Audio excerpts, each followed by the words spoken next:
Shriram Samarth. 7 February. रिकामा वेळ सगळा भगवंताकडे लावावा. साधारणपणे ज्या वस्तू देहाला सुख देतात त्या पुष्कळ मिळवणे हे आपल्या जन्माचे ध्येय आहे असे आपल्याला वाटते.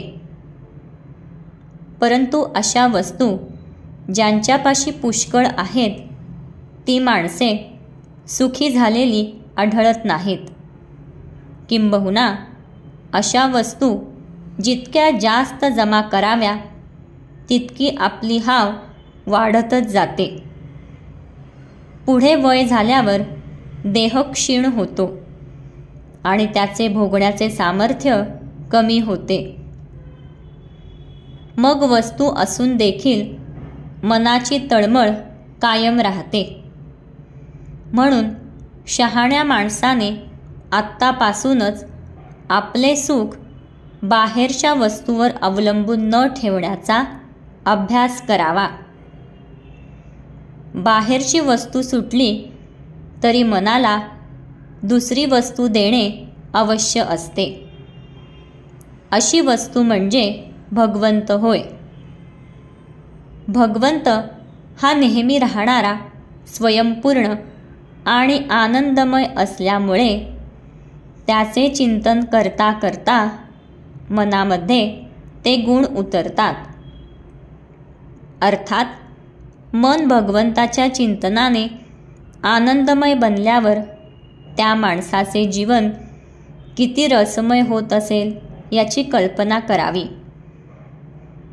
आपल्यासारख्या व्यवहारी प्रापंचिक माणसांना भगवंताचे चिंतन करण्यात एकच अडचण येते, ती म्हणजे व्यवहार आणि साधन यांची जोड घालणे.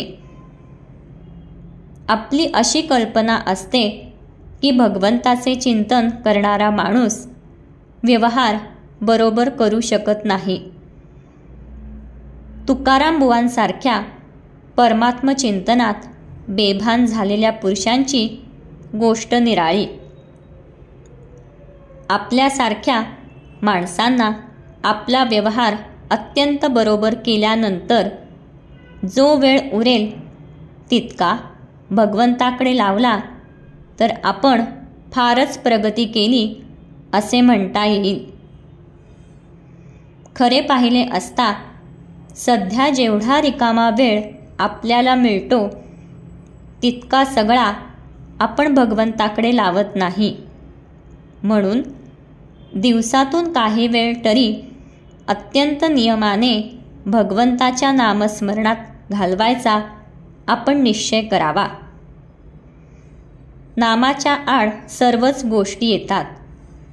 आपण स्वतः देखील त्याच्या आड येतो. तेवढे सांभाळावे आणि जगाच्या नादी फारसे न लागता आपले नाम चालू ठेवावे.